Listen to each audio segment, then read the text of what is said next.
दोस्तों, आज हम बात करेंगे एक ऐसी बुक जिसने पब्लिश होते ही पूरी दुनिया में तहलका मचा दिया था। जी हां, रिच डैड पुअर डैड के बारे में। इस बुक में 6 ऐसे सबक बताए गए हैं जिनको अपनाकर हर कोई अमीर बन सकता है। अगर आप में अमीर बनने की चाहत है तो एक भी पॉइंट मिस मत करना।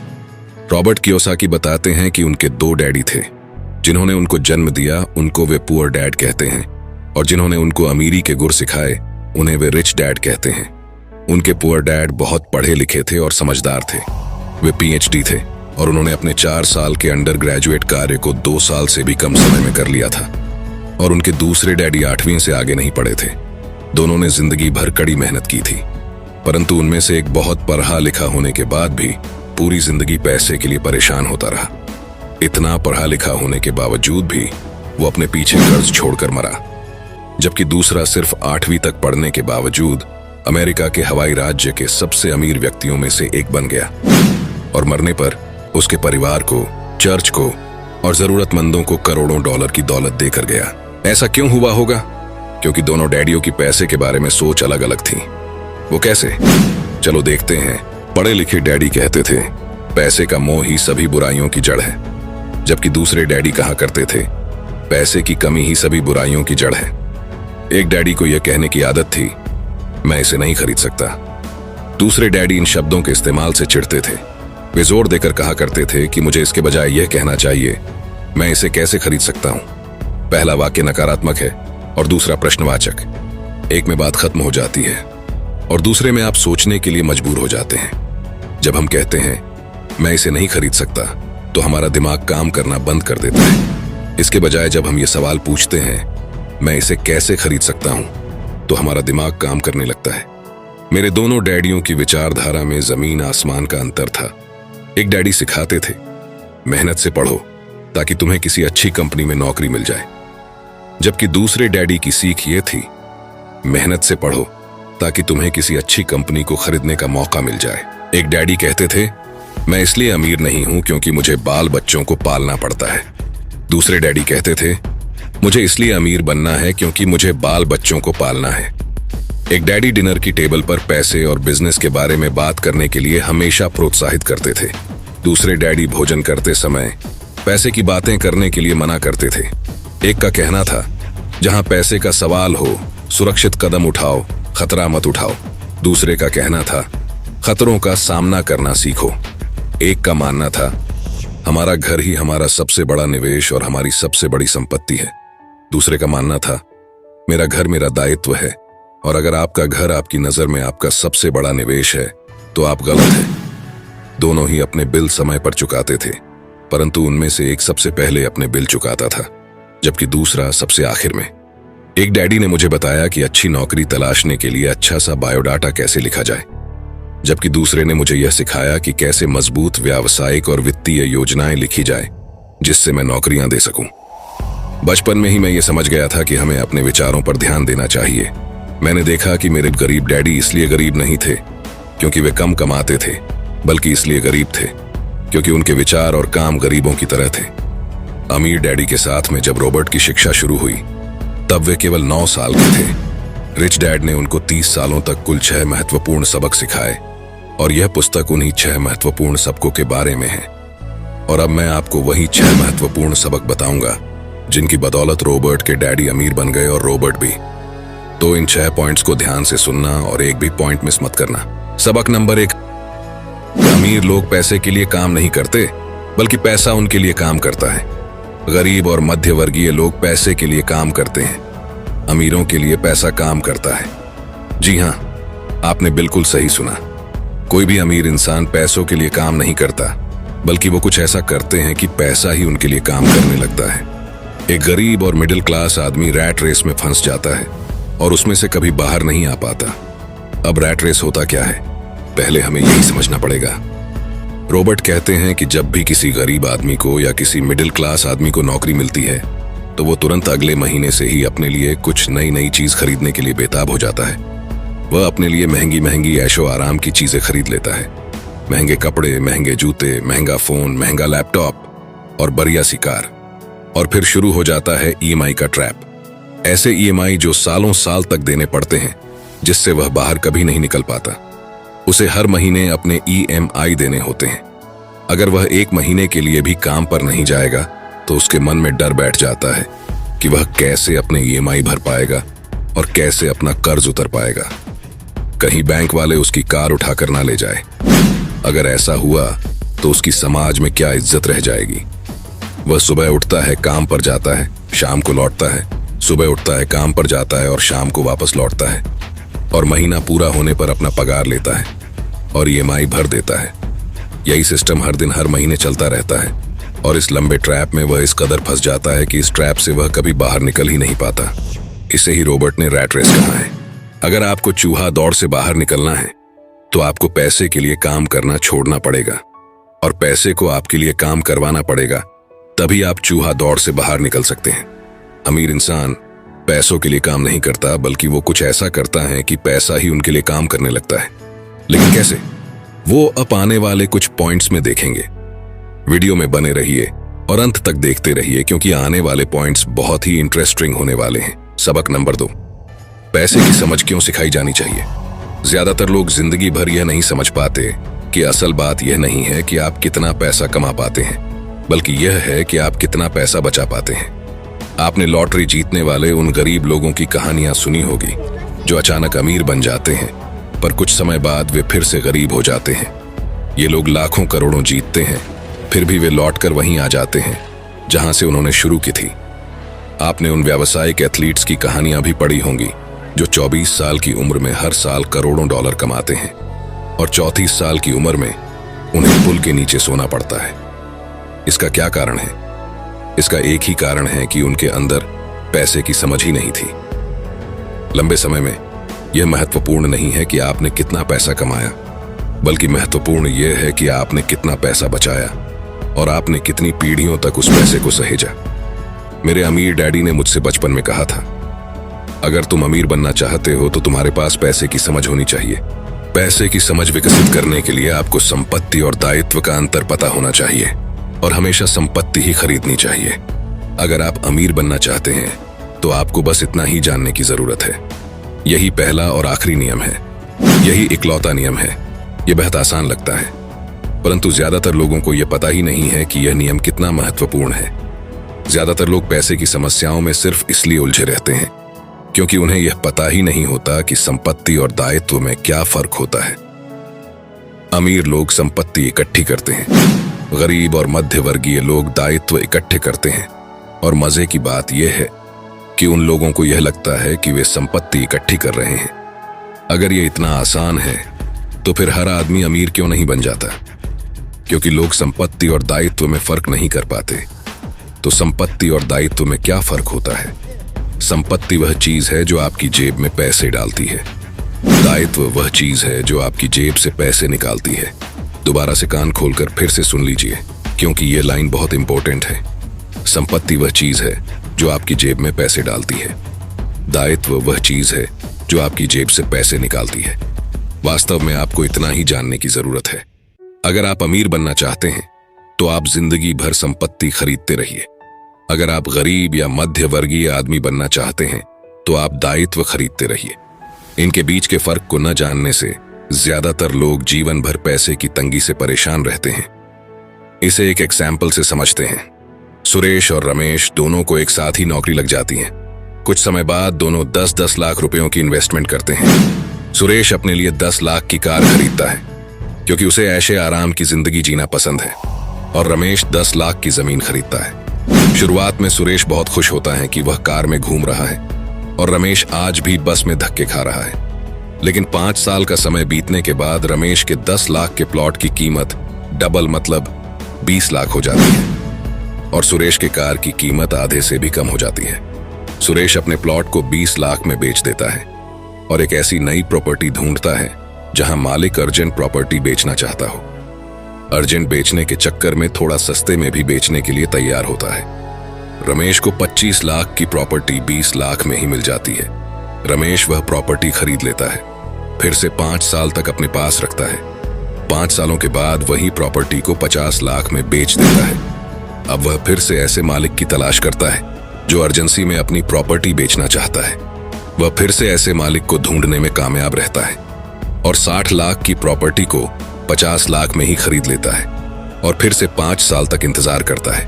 अब पूरे 15 साल बीत चुके हैं। सुरेश अपना 50 लाख का प्लॉट 1 करोड़ में बेच देता है और करोड़पति बन जाता है और उस 1 करोड़ में से कुछ पैसा निकालकर अपने लिए ऐशो आराम की चीजें खरीद लेता है, जैसे कार, एक घर और अच्छे अच्छे कपड़े। और ये सब लेने के बाद जो बाकी 50 लाख बच जाते हैं वो उनसे फिर से प्रॉपर्टी खरीद लेता है और अब उसकी प्रॉपर्टी ही उसके लिए पैसा बनाती रहती है। लेकिन सुरेश ने जो 15 साल पहले कार खरीदी थी, आज उसे कोई कौड़ी के दाम में भी खरीदने के लिए तैयार नहीं है। वह आज भी धक्के खा रहा है। यही फर्क होता है एक अमीर और गरीब के माइंडसेट में। गरीब इंसान सबसे पहले अपने लिए लायबिलिटी खरीदता है जो उसके जेब से पैसे निकालती रहती है, और अमीर माइंडसेट वाले इंसान संपत्ति खरीदते हैं। 80% परिवारों की पैसे की कहानी यह होती है कि वे अमीर बनने के लिए कड़ी मेहनत करते जाते हैं। इसका कारण यह नहीं है कि वे पैसा नहीं कमाते, असली कारण यह है कि वे जिंदगी भर संपत्ति की जगह दायित्व खरीदते रहते हैं। मेरे अमीर डैडी के फाइनेंशियल स्टेटमेंट से यह भी पता चलता है कि अमीर लोग और ज्यादा अमीर क्यों बनते हैं। संपत्ति वाले कॉलम से इतनी ज्यादा आमदनी होती है कि खर्च आराम से चल जाता है और कुछ पैसा बच भी जाता है। इस बचे हुए पैसे को एक बार फिर से संपत्ति वाले कॉलम में दोबारा निवेश कर दिया जाता है। संपत्ति वाला कॉलम बढ़ता रहता है और इससे होने वाली आमदनी भी बढ़ती रहती है। अब समझते हैं कि मिडिल क्लास लोगों को पैसे की तंगी क्यों होती है। जैसा मैंने इस खंड के शुरू में कहा था, सबसे महत्वपूर्ण नियम यह है कि संपत्ति और दायित्व के बीच के अंतर को पहचाना जाए। एक बार आप इनमें फर्क समझ लें, इसके बाद आप आमदनी देने वाली संपत्ति खरीदने की लगातार कोशिश करते रहें। यह अमीर बनने की राह पर चलने का सबसे बढ़िया तरीका है। इसे करते रहें और आपका संपत्ति वाला कॉलम बढ़ता रहेगा। अपने दायित्व और खर्च को कम करने की कोशिश भी करते रहें। इससे पैसा आपके संपत्ति वाले कॉलम में आता रहेगा। जल्द ही आपका संपत्ति वाला कॉलम इतना ज्यादा मजबूत हो जाएगा कि आप और ज्यादा जोखिम वाले निवेश कर सकेंगे। ऐसे निवेश जिनमें 100% से अनंत तक फायदा हो सकता है। ऐसे निवेश जिनमें $5,000 की रकम जल्दी ही $10 लाख या इससे ज्यादा हो जाती है। और ऐसे निवेश को ही मिडिल क्लास लोग बहुत जोखिम भरा मानते हैं और कभी रिस्क लेते ही नहीं। निवेश जोखिम भरा नहीं है, यह उस व्यक्ति की पैसे की नासमझी है, वित्तीय निरक्षरता है जो उसे बहुत जोखिम भरा बना देती है। इस आसान सबक को याद रखें। अमीर संपत्ति खरीदते हैं, गरीब केवल खर्च करते हैं। मध्य वर्ग दायित्व खरीदता है परंतु यह सोचता है कि वह संपत्ति खरीद रहा है। सबक 3, अपने काम से काम रखो। क्या इसका मतलब यह है कि चुपचाप से अपने काम पर जाओ और बिना किसी की तरफ देखे अपना काम करके वापस आ जाओ? नहीं, इसका मतलब ये बिल्कुल भी नहीं है। अपने काम से काम रखो का मतलब है कि आप अपनी नौकरी करते रहिए लेकिन अपने संपत्ति वाले कॉलम को बढ़ाते रहिए और दायित्व के कॉलम को कम करते रहिए। ऐसा करने से आप नौकरी करते हुए भी आप अमीर बन सकते हैं। अपने काम से काम रखना शुरू कर दें। दिन की नौकरी को करते रहें परंतु असली संपत्तियों को खरीदना भी शुरू कर दें। परंतु ऐसे दायित्वों या व्यक्तिगत चीजों से बचें जिनकी कीमत एक बार घर लाने पर कम हो जाए। आप जिस क्षण एक नई कार शोरूम से बाहर ले जाते हैं उसकी कीमत 25% कम हो जाती है। यह सच्ची संपत्ति नहीं है, हालांकि आपके बैंकर भी इसे संपत्ति मानते हैं। तो आखिर सवाल उठता है कि हमें किस तरह की संपत्तियों का संग्रह करना चाहिए। मैं आपको या आपके बच्चों को किस तरह की संपत्तियों के संग्रह की प्रेरणा दे रहा हूं। मेरी दुनिया में असली संपत्तियां कई तरह की होती हैं। नंबर 1, ऐसे बिजनेस जिनमें मेरे होने की जरूरत ना हो। मैं उनका मालिक जरूर हूं परंतु उन्हें दूसरे लोग चलाते हैं। अगर मुझे वहां काम करना पड़े तो यह बिजनेस नहीं होगा, यह मेरी नौकरी होगी। नंबर 2, स्टॉक मार्केट या शेयर मार्केट, जहां आपको पैसा इन्वेस्ट कर देना है और अपना काम करते रहना है। Number 3, government bonds. Number 4, mutual funds. Number 5, आमदनी देने वाला रियल एस्टेट। नंबर 6, ऐसी हर चीज जो कीमती है, जो आमदनी देती है और जिसका मूल्य बढ़ जाता है और जिसका बाजार तैयार है। ये सारी ऐसी संपत्तियां हैं जहां आपको पैसा लगाने के बाद खुद काम नहीं करना पड़ेगा। बस आप पैसा लगा देंगे और आराम से अपना काम करते रहेंगे। आपका संपत्ति वाला कॉलम अपने आप बढ़ता रहेगा। जब मैं कहता हूं कि अपने काम से काम रखें तो मेरा यह मतलब है कि आप अपनी संपत्ति वाले कॉलम को ज्यादा मजबूत बनाते रहें। एक बार इसमें $1 जाए तो वह बाहर ना निकल पाए। इसे इस तरह सोचें कि जब $1 आपकी संपत्ति वाले कॉलम में जाता है तो वह आपका कर्मचारी बन जाता है, जो आपके लिए काम करता रहेगा। अपनी दिन की नौकरी करते रहे, एक अच्छे मेहनती कर्मचारी की तरह काम करें, परंतु अपने संपत्ति वाले कॉलम को बढ़ाते रहे। और हाँ, और एक इंपॉर्टेंट बात, जब आपका कैश फ्लो बढ़ता है तब आप कुछ ऐशो आराम की चीजें खरीद सकते हैं। इस बारे में एक महत्वपूर्ण तथ्य यह है कि अमीर लोग ऐशो आराम की चीजें सबसे बाद में खरीदते हैं, जबकि गरीब और मिडिल क्लास लोग ऐशो आराम की चीजें सबसे पहले खरीदते हैं। यह सेंटेंस इतना इंपॉर्टेंट है कि अगर आप इसे ध्यान से समझेंगे तो आपको अमीरों के अमीर बनने का राज समझ में आएगा। आप चाहे तो इसे बैक जाकर दोबारा सुन सकते हैं। सबक नंबर 4, टैक्स का इतिहास और कॉर्पोरेशंस की ताकत। इस पॉइंट में रॉबर्ट बताते हैं कि इतनी मेहनत से कमाए हुए पैसे पर गवर्नमेंट को इतनी आसानी से टैक्स के रूप में पैसा लेने मत दीजिए। कानून के दायरे में ही रहकर हमें वो सारे तरीके आजमाने चाहिए जिससे हमारा करोड़ों रुपए का टैक्स बच जाए। सच्चाई तो यह है कि अमीरों पर टैक्स लगता ही नहीं है। गरीबों की भलाई के लिए जो पैसा लगता है वह मध्य वर्ग से आता है, खासकर शिक्षित और ऊंची आमदनी वाले मध्य वर्ग से। एक बार हमें हमारे लिए काम करने वाले पैसे की ताकत का ज्ञान हो जाए, फिर हमें पैसे के लिहाज से स्मार्ट हो जाना चाहिए और हमें डराने वाले लोगों से निपटने के रास्ते ढूंढ लेने चाहिए। इसके लिए आपके पास कानून की समझ होनी चाहिए और इस बात की भी कि सिस्टम कैसे काम करता है। अगर आप अज्ञानी हैं तो आपको आसानी से डराया जा सकता है। अगर आप जानते हैं कि आप क्या बात कर रहे हैं तो आपके पास बचने का मौका होता है।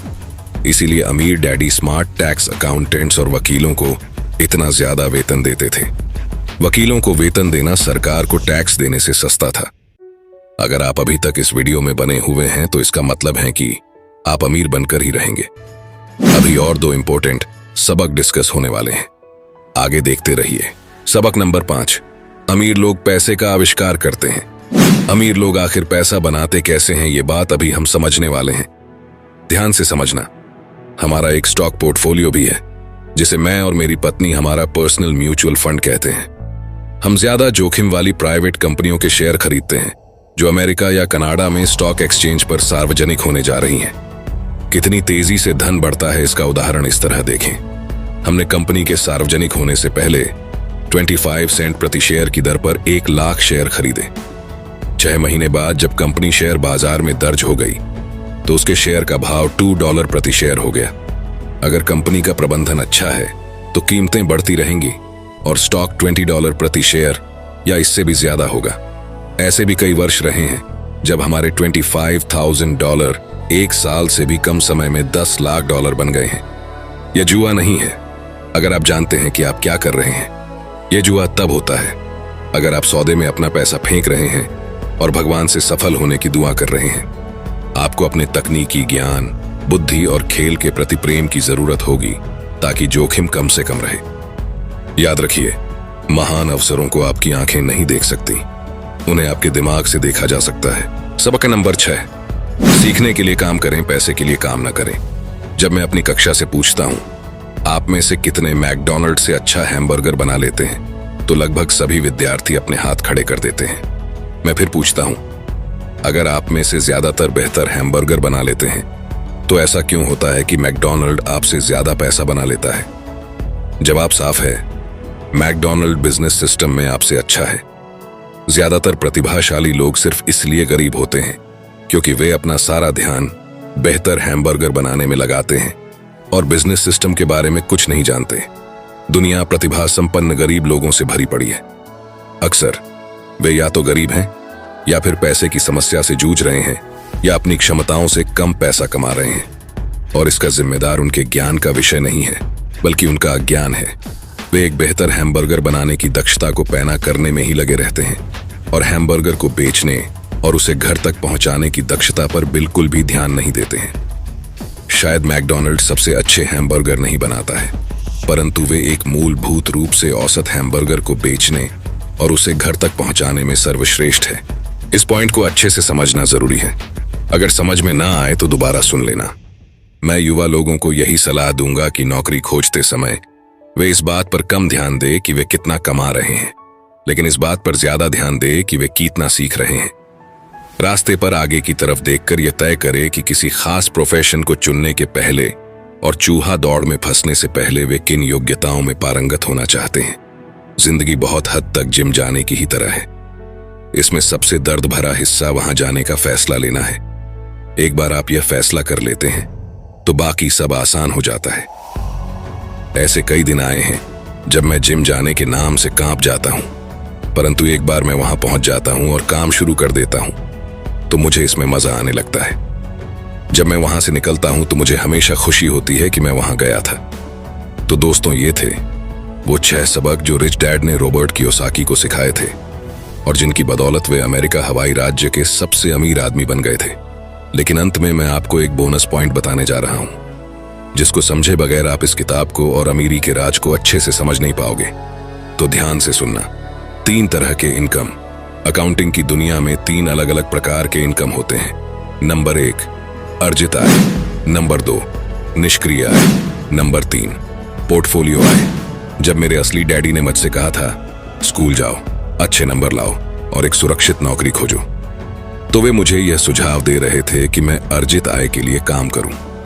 जब मेरे अमीर डैडी ने कहा, अमीर लोग पैसे के लिए काम नहीं करते, वे पैसे से अपने लिए काम करवाते हैं, तो वे निष्क्रिय आय और पोर्टफोलियो आय के बारे में बात कर रहे थे। ज्यादातर मामलों में निष्क्रिय आय रियल एस्टेट के निवेशों से हासिल होती है। पोर्टफोलियो आय पेपर एसेट्स से प्राप्त होती है। पेपर एसेट्स यानी स्टॉक, बॉन्ड और म्यूचुअल फंड। पोर्टफोलियो आय वह आय है जिससे बिल गेट्स दुनिया के सबसे अमीर आदमी बन गए। वे अर्जित आय के द्वारा अमीर नहीं बने। अमीर डैडी कहा करते थे, अमीर बनने की कुंजी है अर्जित आय को निष्क्रिय आय और पोर्टफोलियो आय में जितनी जल्दी संभव हो सके बदलने की योग्यता। इस लाइन को भी दोबारा सुन लेना।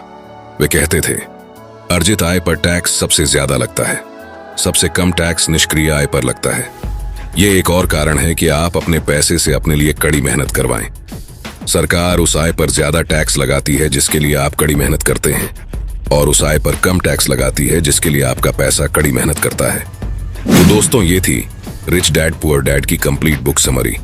लेकिन मैं चाहता हूं कि ये बुक जीवन में एक बार नहीं बल्कि बार बार सभी को पढ़नी चाहिए। अगर आप इस बुक को खरीदना चाहते हैं तो हिंदी और इंग्लिश दोनों बुक की लिंक डिस्क्रिप्शन में मिल जाएगी।